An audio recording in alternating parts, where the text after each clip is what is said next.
Good morning, good evening, and good afternoon to everyone joining us from around the world. You know what time it is. It is another episode of Decrypted, episode 24. We're getting close to be able to rent a car. I think that's 25. We've been doing these for a while now. And, today we're going to be jumping into a really, really awesome topic. Quantum resistance. Is it going to save Bitcoin? Who knows? Jack, how you doing, man? I'm doing good. Good to be here. Woo. Got his coffee. I got to say, I'm excited about today because we got a juicy topic to dig into. 100%. Qubits, Google, Bitcoin, quantum resistance. Stan, what's up, man? You good? Yeah, actually, very busy. As you guys see, I'm not actually calling from regular place. Usually, I have a pretty nice location at home where I film this podcast. But today, I am actually calling from the office. We have this super nice co-working space called Avila Spaces in Lisbon, and we're very busy. Lots of stuff happening with AI. Lots of stuff happening with also privacy, like encrypted token. So the entire engineering team is super busy. Yeah, I can attest to that, right? Because we have seen, we have so many things in the pipeline from a marketing perspective and a release perspective that is, I don't think I've seen us push out this much stuff before. It's a massive testament to the incredible team you guys got over there. Yeah, and actually, Ben, you've probably seen yesterday, there was this news, maybe you haven't seen it, but there was a report about encrypted tokens and privacy tokens. And after the report, people kind of got crazy about privacy, like Zcash and also Scale, and also other blockchains that are doing privacy, like Zama. So yesterday was a big day about for the encryption and privacy chains, because it looks like many researchers are saying that the next wave for the market, when the market ultimately goes up and there is no fear anymore, then the next big thing is privacy. 100%. From the conversation we've had with, guests on Scale School or even, conversations here on Decrypted, it seems like it is definitely the next frontier, right? By the way, Ben, you guys are doing such a great job. I think everyone notices this. Every week, we're pounding this privacy thing and X402. And I think kudos to you and Sawyer and Manel for doing this great stuff, because I've seen so many people crazy, the viewership for the Scale School is just growing crazy. I think it comes from the privacy, that the fact that you have this privacy thing is just, every new episode, you guys have more and more people viewing the episode. And I think you guys have been doing such a great job also inviting this first class people. You had so many interesting people. I'm viewing these episodes every time. And because you have this X408 guys, and you have had the base guys, and you had the X40, you have everyone, you pretty much everyone in this thing, you have been part of your show. So kudos for this. Yeah, I think shout out to Ben Miller for helping us get all these guests. Ethereum Foundation, it's been great. That's crazy, isn't it crazy? We've been seeing some great progress with Scale School, and we're gonna keep on doing them. But the tangent, 10 minutes in, over. So guys, what the hell happened yesterday? Jack, talk to me. All right, so Google released another quantum attack, Bitcoin will, you'll lose all your Bitcoin. I mean, they didn't actually say that, but that was the narrative that went on X. It was everything's fucked. We're screwed. Our ledgers are going to get hacked. Anytime you've used a public address, if you've used this address too much, it's going to be hacked. And it was all the funny thing is all the smart people you talk to, everyone's like, yeah, like, of course, quantum resistance or quantum computing's improving, but it's always easier to decrypt than encrypt. And you know, CZ said, hey, like, don't trust me, like crypto is going to be able to boost up its defenses well in time, because it's always easier to encrypt than decrypt. But you know, here's the high level. And then Stan, we literally have a world expert on the call, okay, on this topic. And so Stan is going to help us understand this. But one thing I'll say is that Google's report, they basically were saying that instead of like 2030 something, it's expedited to 2029 when the world needs to be at full quantum or post-quantum cryptography. Because what they did is they were saying it was going to take 10 million physical qubits to crack elliptical curve cryptography, which we use in our, you know, threshold encryption, used all over in crypto. Google's new report shows it can be done with just 500,000 physical qubits. So Stan, let's unpack this, buddy. Like, you know, let's start high level. Like, we've talked about this before on the show. I think a lot of people liked it. Like, you know, what is quantum computing? Maybe we start there. I'll explain to you guys this time. You know, I'll try to come with very simple ways to explain it. Many years ago, when I was a researcher, I was actually doing research at Stanford in quantum Hall effect, and my boss was a Nobel Prize winner in physics, and he's probably the strongest physicist in the US, the most famous. His name is Robert Laughlin, and he is probably the world expert on everything in quantum mechanics and quantum computing. So I'll try to explain in a very simple way what are the problems with quantum computers, so everyone understands, you know, what to discuss. Because yesterday it was crazy. Like, some people like split, said, yes, it's great. Some people said it's bullshit. Then Anatoly from Solana kind of interjected. It was kind of interesting to view. But let's just understand what we're discussing here. So let's start with an analogy I hope everyone will understand. There is this game, I think it's called Tower in the States. It's basically when you have, it's like a party game. Maybe guys, you played this game, when you have these wooden pieces and they form this tower. Oh, Jenga. It's like a long tower of wooden pieces. And then you have to pull like a piece without actually like destroying the tower. So the tower doesn't fall. Have you guys ever played this game? Like, yeah.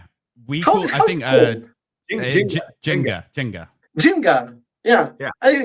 So there's this game, and it's actually this game. It is a fantastic explanation about problems with quantum computers. So let's say you have this game, right? And you maybe you're playing it yourself, right? Just for simplicity, and you're like, okay, I'm going to be very careful.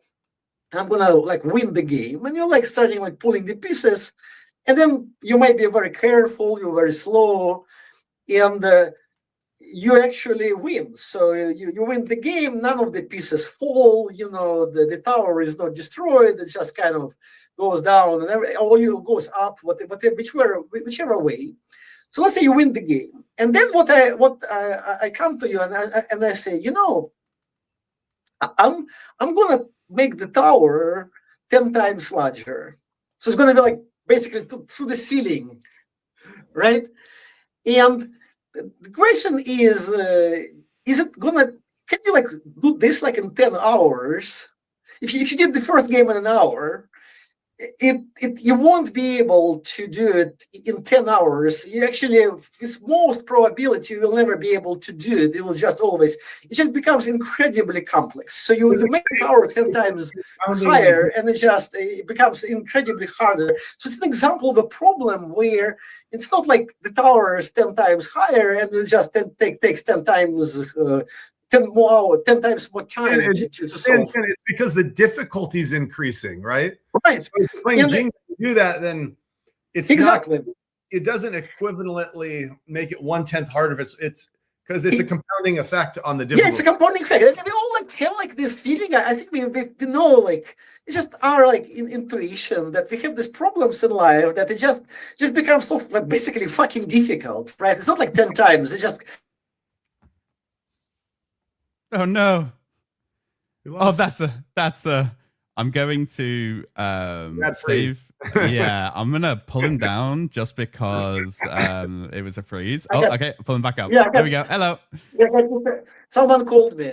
So it's difficult because it becomes like so difficult, right? So fucking difficult. And the reason why it becomes so difficult is because it's compounding effect on fragility. Every single connection is fragile. Every single connection, every like piece standing on another piece introduces more instability, and you have this kind of intuition that these instabilities that like they multiply. They don't add up. They like multiply and exponentiate.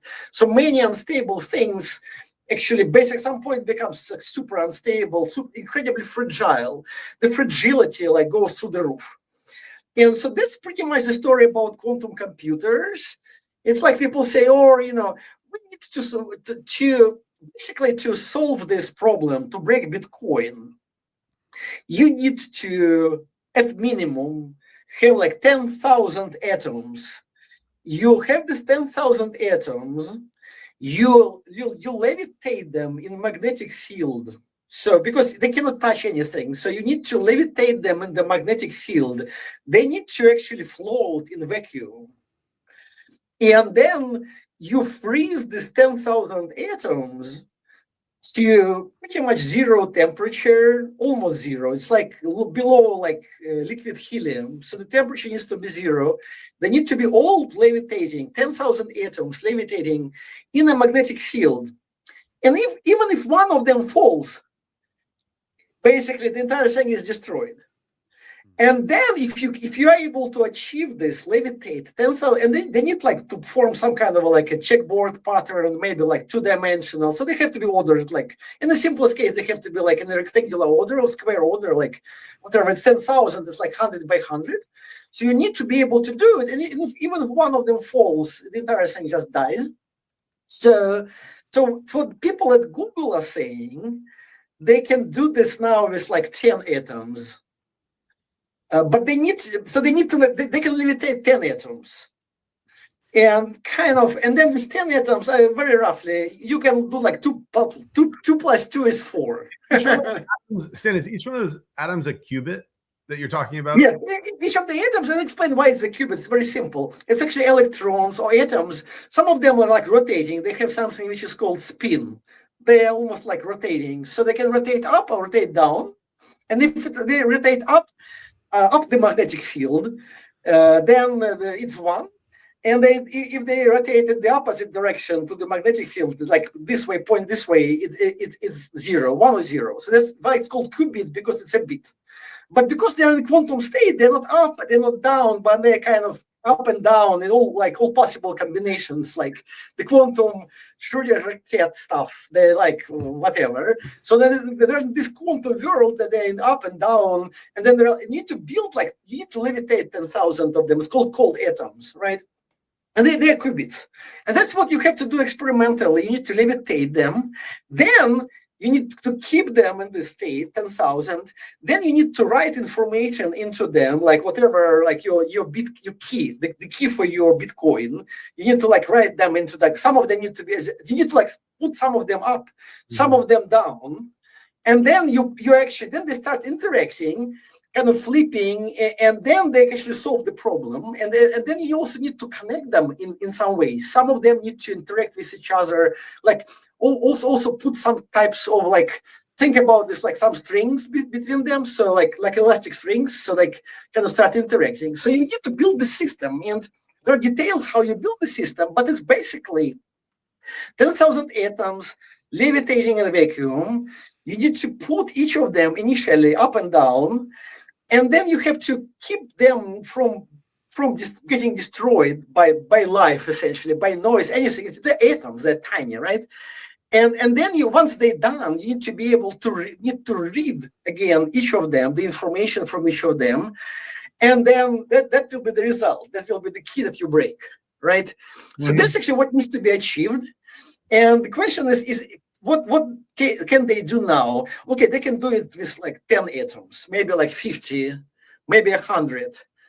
But but the complexity is just, as with the example with this, jigsaw puzzle, the puzzle that we just discussed, the complexity is just that going from 100 to 10,000 is not like, the problem is not 1,000 times harder. It's just like fucking harder, basically. So like no one knows, like, it's just incredibly hard. Okay, so Stan, let's talk. I got another question for you. Okay, so I was just asking, which by the way, we're gonna have to do a sidetrack on this answer in a minute, a tangent, but they was saying, so qubits, one, they have like superposition, which Stan was saying they can be 0 and 1 at the same time. It allows a quantum computer to explore a massive number of possibilities simultaneously. That makes sense. But here's one thing that doesn't make any sense to me: entanglement, the telepathy state. Now imagine let's say you have two spinning coins, and once they're entangled, they become supernaturally linked. If one lands on its head in one part of the world, no matter where in the universe the other one is, it will land on its tail, on tails. They share information instantly, bypassing speed limits of normal computers. How does that work? Like, that sounds like magic to me. It sounds like some like Iron Man, Tony Stark stuff. What is that? Yeah, so basically, that's actually an interesting question. I probably know, not Einstein never accepted quantum mechanics in the way currently explained. So he said, Einstein, that nature doesn't throw dice. So he was exactly asking questions that you're asking, Jack, that there are some things in the current version of quantum mechanics that there are several problems. Yeah, Jack Einstein, who knows the difference? Yeah. And it does the thing. Actually, there's another theory, which is theory of gravity, which was specified by Newton, Isaac Newton, and then it was corrected by Einstein. Einstein also contributed to the theory of gravity, and it turns out that theory of gravity, there are mathematical contradictions between quantum mechanics and the theory of gravity. So this problem was never solved. And it was this entire thing about string theory that people, again, were not able to do. So there are this actually touches on things that are still unknown. There are things where the physical laws, because the experiment is incredibly hard to do. So about this teleportation, the question that you're asking, Jack, experimentally, they have shown that this exists on the distances pretty much like similar to the distance between atoms. So it's not like it has been experimentally proven on a human distance you can teleport yourself like somewhere. When they say teleporting, it means that experimentally you can actually show that these things work, but the distances are tiny, like nano distances. The question is what happens when distances larger? No one knows, because the experiments are, again, like incredibly hard to do. Because to do an experiment, even at the level of a meter, you would need to, it's too brittle. And there are so many theories. Like I remember when I was at Stanford, there were so many theories about what happens at like quantum gravity, how the gravity interacts with quantum mechanics. The problem is that people have all different mathematics.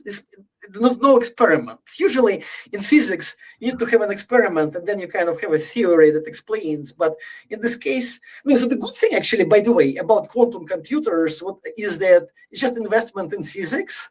So there's interesting possibility that these guys like from Google, when they do these experiments with quantum computing, they can actually uncover new laws of physics, just because it just requires so much investment to study the things, and as a side event, they can just find something interesting, right?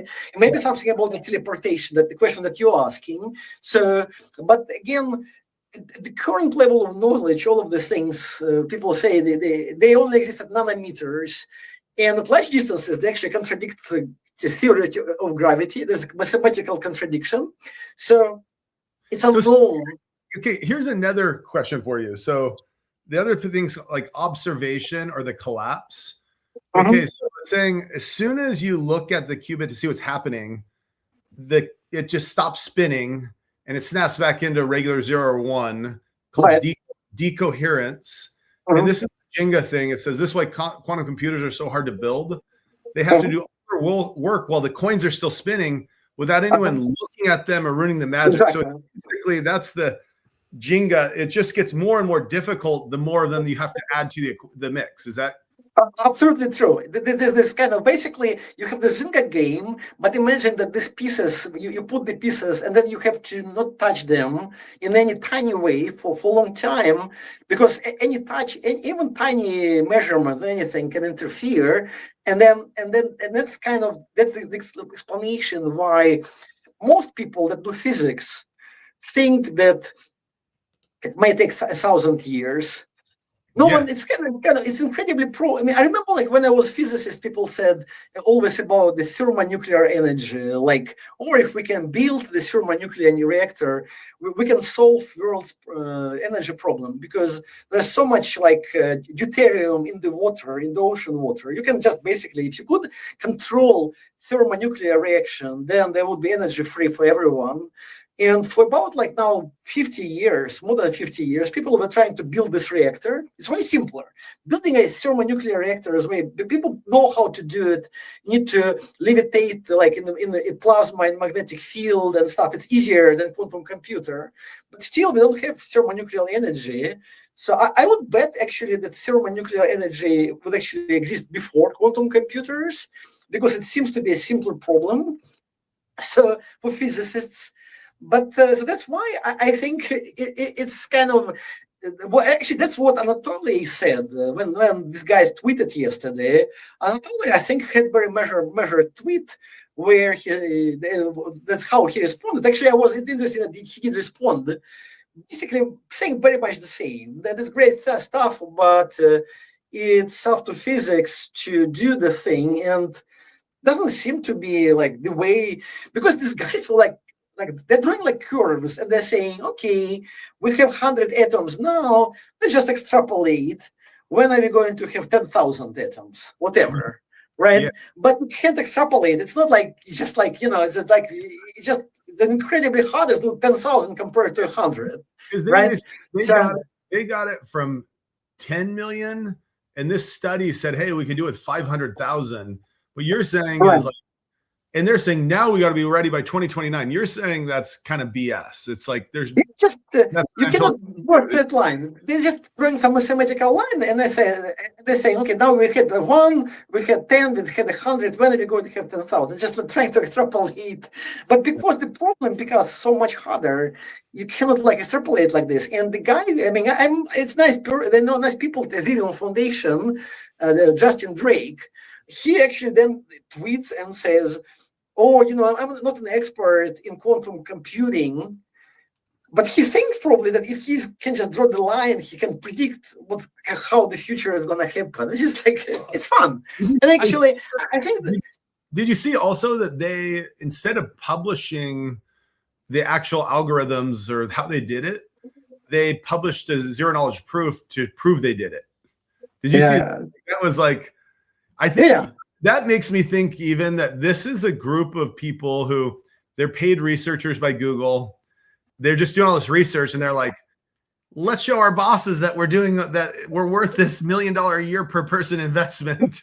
Let's say that we did this great thing. And like, it seems a little bit of like, I'm sure they did great work. I don't want to take, I'm sure really smart people said they're going to do, but they're probably having an optimistic view on where things are going because they're incentivized to.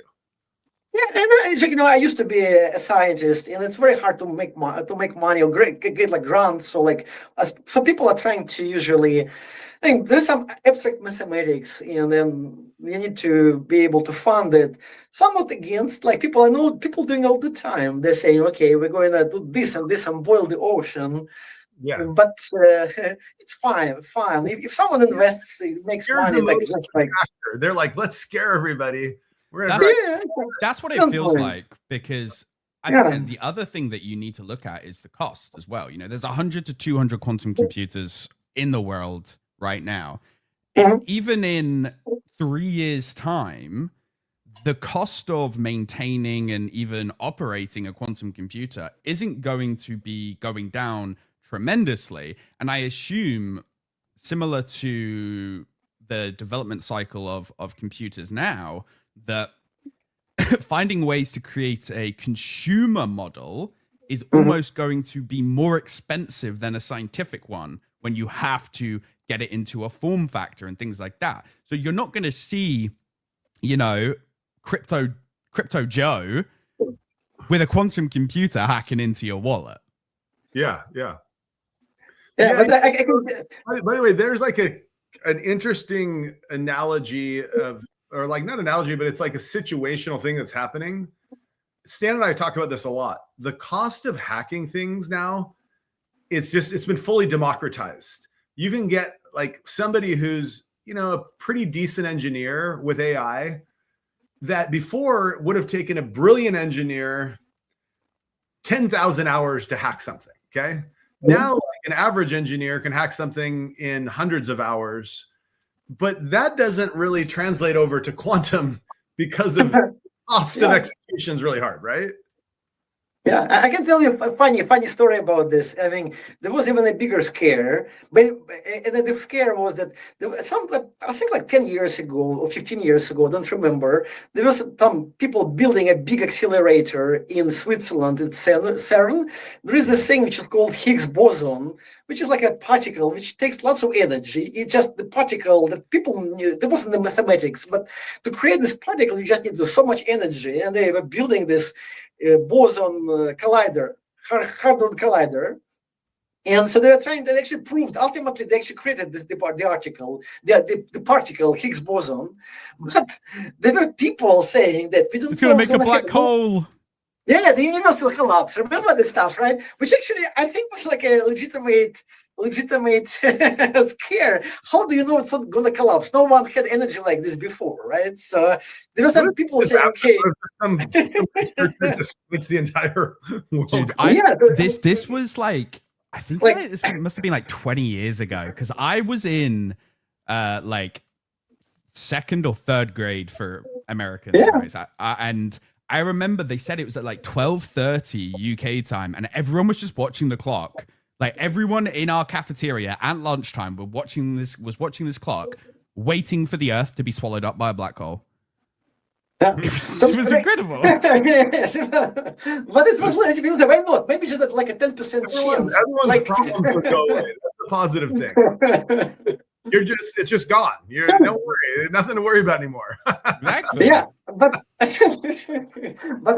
would like to bring up this important thought that actually the universe can collapse this time, because by the way, it's actually way more dangerous, because how do we know the universe won't teleport?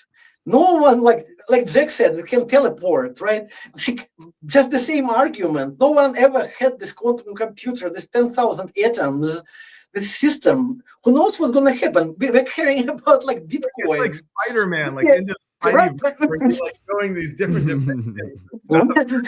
Who cares about Bitcoin? The universe can teleport. Maybe can teleport somewhere else, or like, you know, so having the same argument. So that's actually another argument why.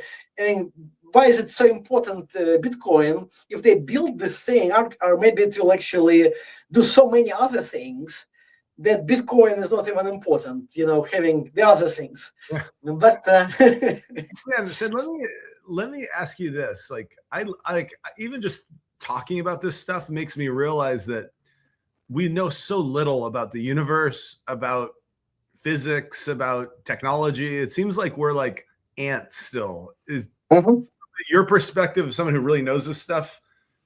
How far are we along a curve? Are we like cavemen still? Like what's going on? Well, actually, very much. I can tell you another story which was really fun. When I was at Stanford, the theory of gravitation.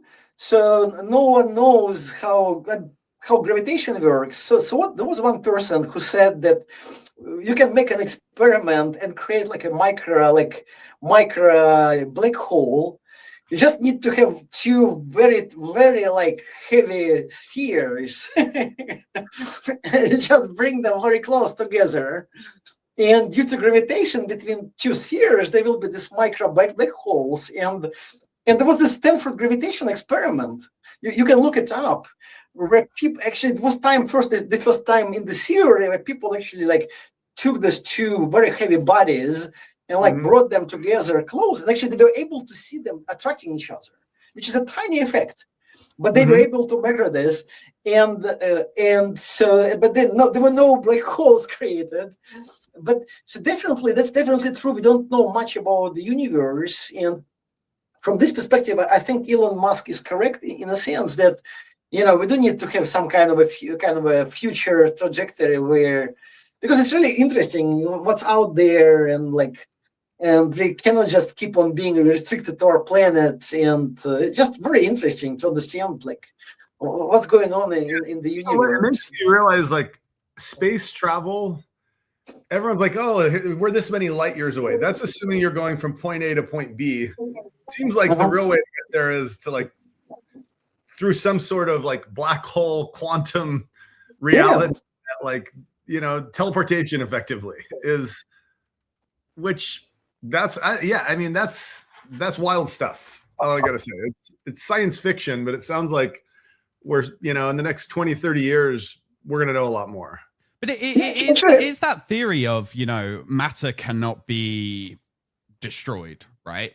Matter itself can only be transitioned into something else. So the question of what is inside a black hole, because matter can't be destroyed.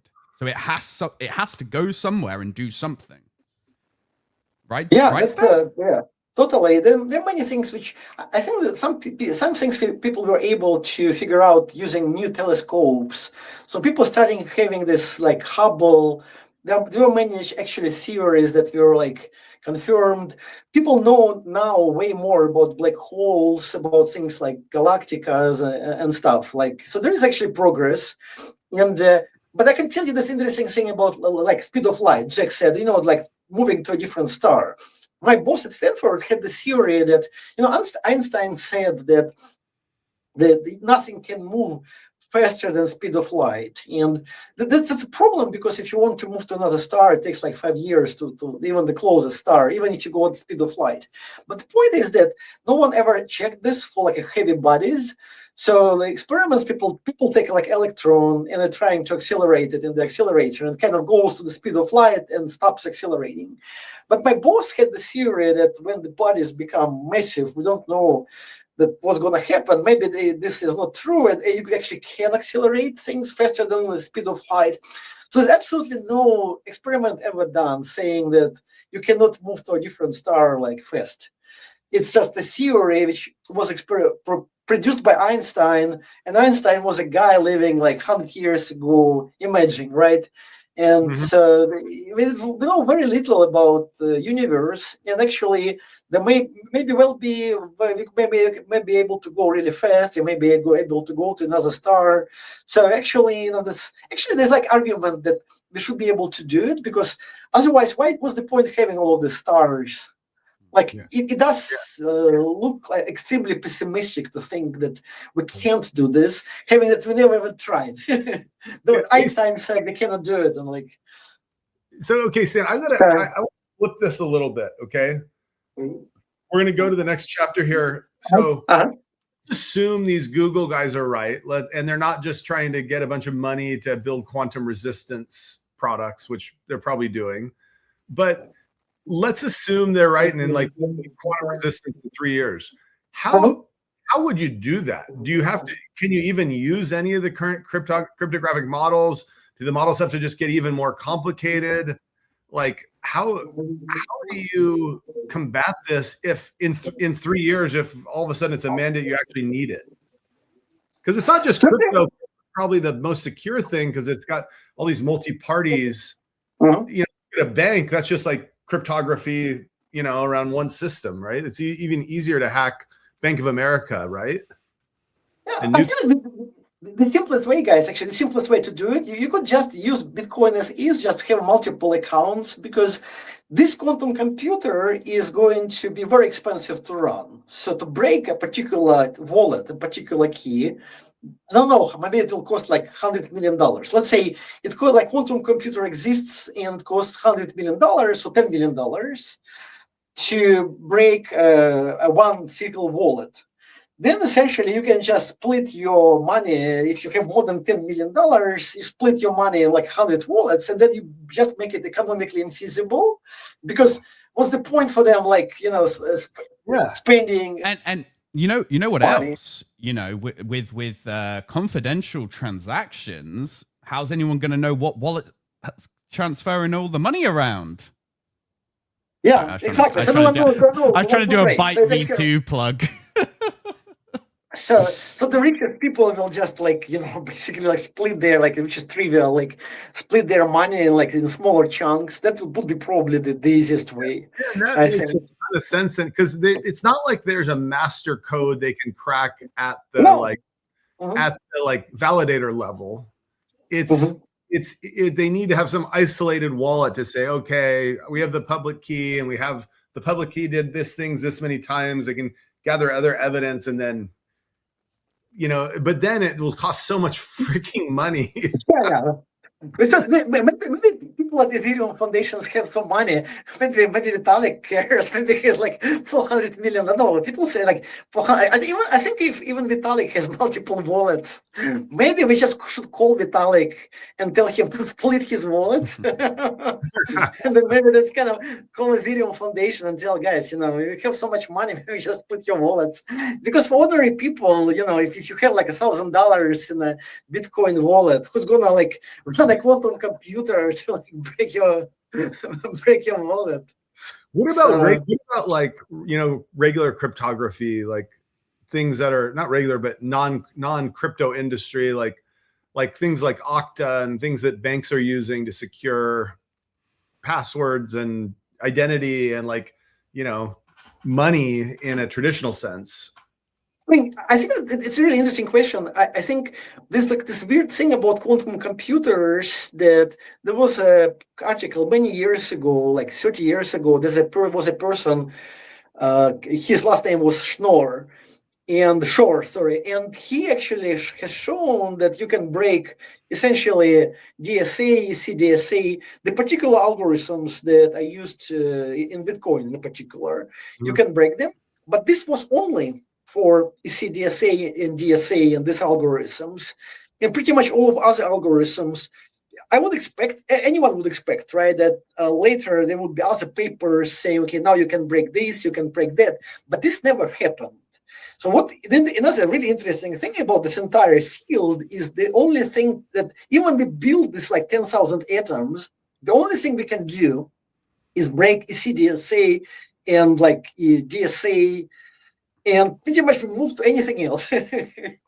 And there's no way to do it. You don't know how to run this algorithm. So this quantum computer, and that's thing about it, it's not only hard to build, but it's very specific. It's not you can run any software on it or do anything. The only thing ever. What if you just literally just had layers of RSA and RSA, and you just have eight layers of it, and it makes it 8 times more expensive to hack each one, and then it changes because that thing it's time and cost are the factors. You don't even need new tech. You just need either divide things in multiple wallets or have multiple walls to get through. Totally, there are low-tech solutions. I think there would be, basically, if it ever happens, there would be low-tech solutions which could be implemented probably would be a hot fix. And the problem about this quantum computer is literally wired. So if you basically just change the algorithm a little, it's not like software you can run on it. All this stuff is hardware coded, so it can do a particular thing. If you tweak the algorithm to do a little bit different way, they will have to redo the quantum computer. So just tweaking things and just issuing a hot fix, or changing algorithms. So I think that another important subject, which I think is really important, these 2 papers, they were not peer reviewed, right? There is the standard in academic science that if you publish a paper, you have to submit it to a journal, and there have to be a review. And this is something which is called scientific soundness. Right? You cannot just make statements. There's another person, independent person, and you kind of go back and forth, and until the person accepts your paper, you cannot publish, right? So it's medical. Otherwise, people can just publish everything, right? So this research needs to be peer reviewed, and these guys, they just basically tweeted these papers. There was no peer review. Not the Google guys. no, not the Ethereum Foundation guys. There was no peer reviews, so it was really no criticism. And that's another. I have a big problem with this one because the question is, if the people at the Ethereum Foundation position themselves as scientists, right? Like I understand that okay, science needs money. We want maybe to overhype something, but we cannot overhype things which are not true, right? There has to be some review, and that's not another problem I have with two papers they just tweeted. Yeah. I hear that. Yeah. But they have a ZK proof. I mean, ZK knows everything. I want to go back to something that Jack said on like, finding alternate ways for encryption. I'm not sure if you guys knew this, but Cloudflare, how they do their encryption is an aspect of it. They have in their office a wall of 100 lava lamps and a camera. And their encryption is based off of a very, very small, specific little square of this lava, of this wall of lava lamps. And it changes positions, and it'll never repeat. Certified randomness. Yeah. It's realistically certified randomness. It's like, I feel like we could be seeing more things like that, enter into the space. Tech needs high tech, like Stan said. That's the patch fix. Yeah. That's actually absolutely great because it turns out that pretty much any cryptographic system depends on randomness. If your key is not random, then I can guess it, right? So whatever you try and protect with your key, it needs to be random. And when I was running a security lab for the Department of Commerce, then we had security reviews of cryptographic systems, and one of the hardest reviews was always the random number generator. There were many huge commercial companies that couldn't generate random numbers and got hacked because of that. It was one of the simplest ways because people didn't pay attention like how predictable their number is. It turns out the funny thing is that Lava Lamp is incredibly good at generating random numbers, because there's so many physical processes going on. It's such a complicated system. And that is one interesting thing which is called turbulence. If you have like water, or you have air, or you have pretty much anything, you kind of start heating it or doing something to it. And at some point you have these tiny things like rotating. It's called turbulence. That's why the planes have turbulence, right? But turbulence like these tiny things rotating, interacting with each other, and other tiny things. And they're just incredibly hard to predict. Like this entire thing is actually at a microscopic level. It's very hard to even to understand how they interact, the small things. That's why lava lamps are incredibly good source of randomness, actually. And for chips, for ASICs, like Intel, for instance, there has always been a problem how to generate randomness. Now some of the Intel chips generate randomness based on temperature, so they have something hot inside, and it's kind of start behaving in a jerky way, and the temperature like fluctuates.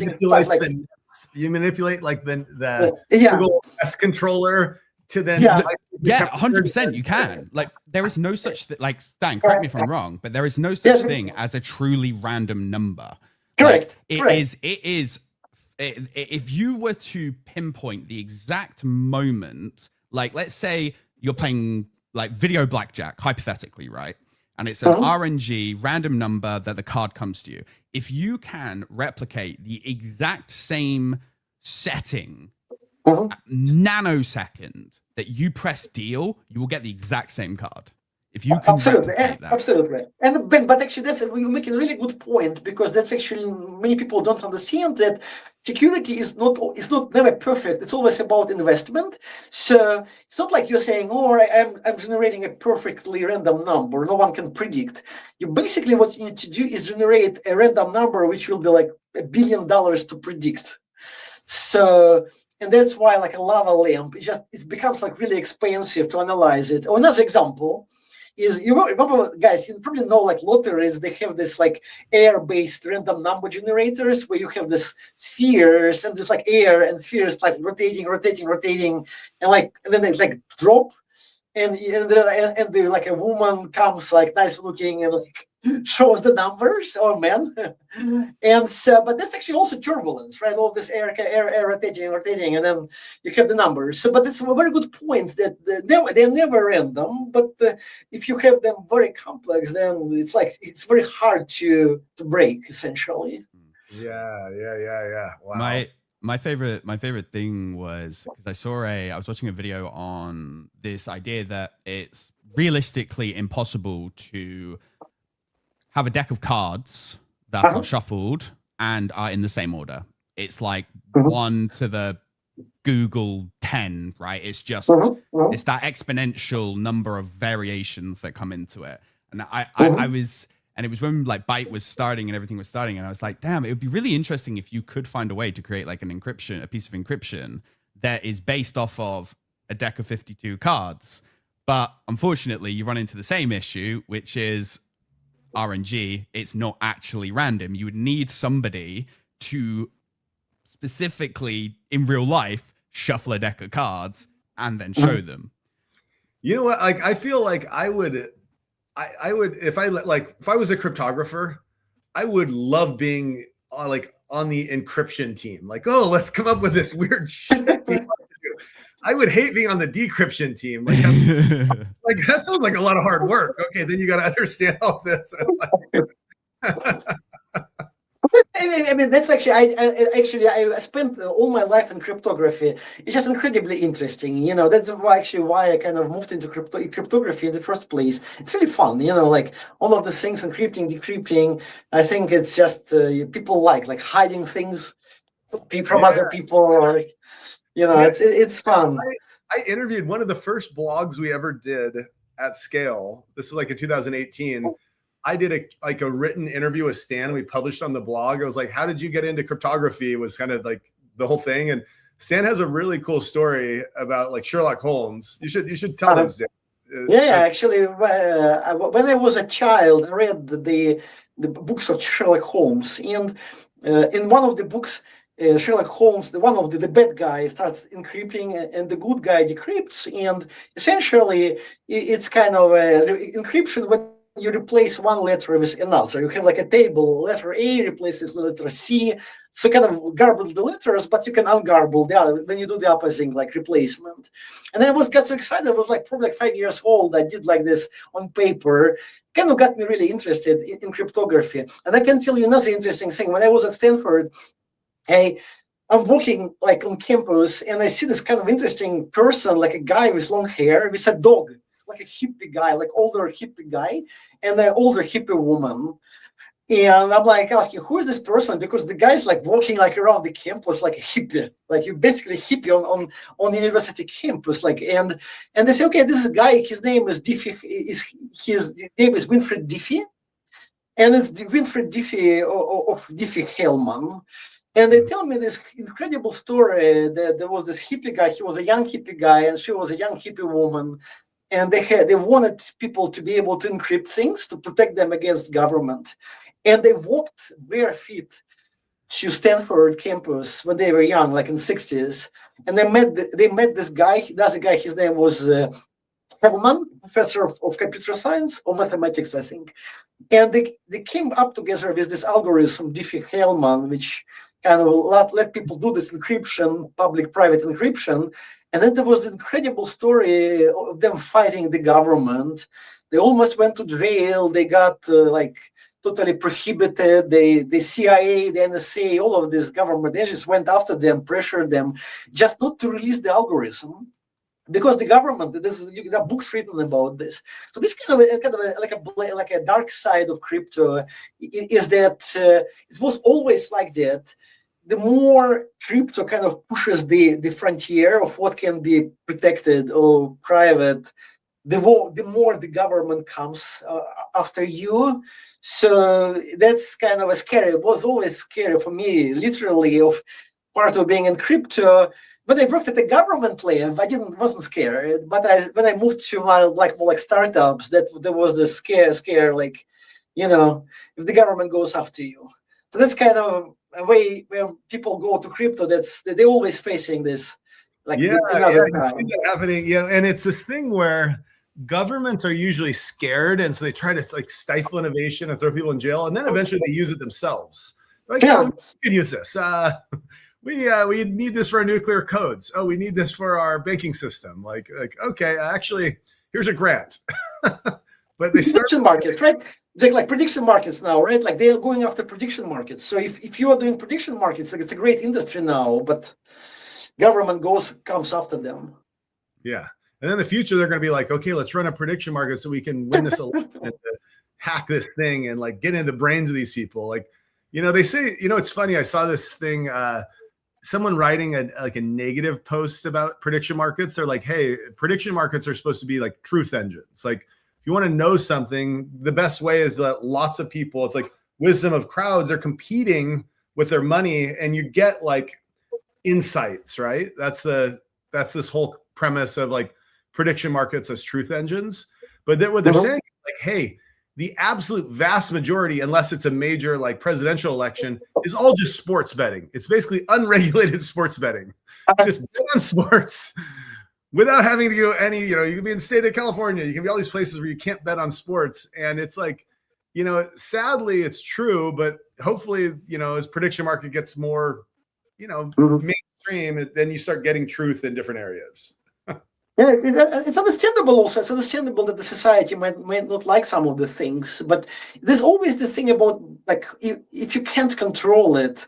I understand why, like, in this example of the Diffie-Hellman algorithm, I understand why the government didn't want to do it, because it makes some things harder, like going after criminals, right? If criminals encrypt, definitely it becomes harder to go after them, but it's like inevitable. And very much like with prediction markets, it's always like okay, the government, like here in Portugal, they blocked. I cannot access the website of Polymarket because the government of Portugal, after they had like elections, presidential elections, like last month, and they blocked Polymarket after it because there was all of this Polymarket betting. But it's just the website. I can still on Ethereum, I can go around the website and just do like smart contracts. So it's always, it's understandable. The society doesn't like it, but it's inevitable. You can like outlaw this, but people will still do it. They will just, so it's. Yeah. Okay. So I got a funny AI story here. Tangent. I was talking to AI saying, hey, like, help me give like, a just like understanding of this qubits and quantum resistance and the Google thing. And, and that's what I was reading earlier. But what I said was I was reading this thing on how to hack AI. You give it different prompts, like, so you can like gaslight it and say, hey, we talked about this yesterday. And then it tries to give you much better answers. Or, hey, I'm giving this speech. And so I said, hey, I'm giving a speech at a packed gym. Because in America, like lots of like speeches and stuff, an auditorium is just a gym. It's like a basketball court that they have all these seats in. And then it assumed I was like thinking about like a gym, and it said, okay, imagine you're standing on the weight bench, the music's turned up. You say, listen up. That heavy, where your Bitcoin's held? It'd take 1 billion years for a normal computer to break it down. Well, Google just dropped a report this week and the news is heavy. We're just got a lot lighter. And it's like, anyways, all the like gym analogies. And I was like, hey, no, I meant an auditorium, not just the gym. Like, let's pivot from the sweat and kettlebells vibe into something more. It's just AI is humorous sometimes. Yeah, it's humorous. Totally. It's I think something. Who wants to hey, I'm gonna go talk to my bros, and in between sets, I want to be able to drop some knowledge on quantum resistance. That is the thing that I have enjoyed about AI not recently, over the past couple of months, is being able to, add in those fine tunings, right? Like if you go into settings, pretty much into any of them, you can like add pre-context, like, hey, the questions that I'm going to ask you are in relation to this. Please provide them in this answer. Like, and it definitely helps cut that out. Or go to the one, I think it's Grok. You can just tell him to be a dick to you, and he's just an absolute arsehole. Yeah. That's That's hilarious. By the way, this is how like memes get started. It's like, I think like this would be a funny meme. You just tell AI answer as if you're talking to your gym bros. We're at the gym. You just get all these cheesy answers. Gym bros who use their AI. You know, gym bros asking AI a question. In gym bro mode. Gym bro. Oh, dude, crazy. So Funny. I guess like in consensus, not the event, in conclusion, our Bitcoin's fine. I don't know any Bitcoin. The people that own Bitcoin. Sounds like it. Sounds like it. It sounds like this is a little bit of like fear mongering to drive more research, and you know, that's marketing. Hearing Stan's analogy about the Jenga set that's 10 times taller. It's not 10 times harder. It's probably 1,000 times harder, right? Yeah, totally. And it's like, you know, if you have like $10 million in a single Bitcoin wallet, we have this engineer at scale. His name is D2, and he has this, you know, notion of anal crypto analysis. If you have $10 million in a single Bitcoin wallet, someone can steal you, kidnap you, and get the key in an easy way. So I think it doesn't make sense to have $10 million in a single wallet anyway. So if people want to protect, they can just like split their wallets. But it's kind of a secure way anyway, because any single key can be lost, and probably quantum computer will be the last one to steal your key. There are many ways to do it in a simpler way. And it's like, you know, one of the interesting things about crypto is like the harder something is to like decipher or like you make it to decipher, the harder it is to make it usable. Like I used to use this analogy saying, hey, guess what? It'd be really secure if we had like an entire army guarding like 100,000 pound vault door. It's going to be pretty secure. Okay. But let's say you want to use that like 18 times a day to go like pay for things online. Not going to work. Right. Like, and so the level of so basically if you want good user experience, you need to have lighter security. And hey, if I want to access and send my Bitcoin to someone, but I have to go get 1,000 wallets, like, yeah, it's going to be secure, but that's kind of, I think Stan and I always had this analogy too of like, you have this like stuff that you don't want to access that's really secure. And then your other stuff, it can be less secure because you want to use it frequently. Totally. People have, I think cold wallets is a great, if you have like cold wallet, then many people do it, and it's a great way to do things. So people that have lots of crypto can just, most of their crypto can be like in some safe place. Doesn't have to be immediately available, and definitely having multiple wallets, it makes sense. I think now with hardware wallets like Ledger and everything, it becomes really simpler, and so there are many. It's just regular security practices, just to take care of your keys. You know, make sure you don't write your recovery phrase on a piece of paper. Don't do this. It's just much more important advice than think about quantum computers. Yeah, exactly. Well, this has been fun. I love, learning from Stan. Stan has a good way of being able to describe things to normal people. Also, Stan, you can tell Stan's a smart guy. He was reading Sherlock Holmes when he was 5 years old. Like that's pretty. Yeah. I've got some kids, and they're not reading Sherlock. They never read Sherlock Holmes, and they're 5. That's interesting. I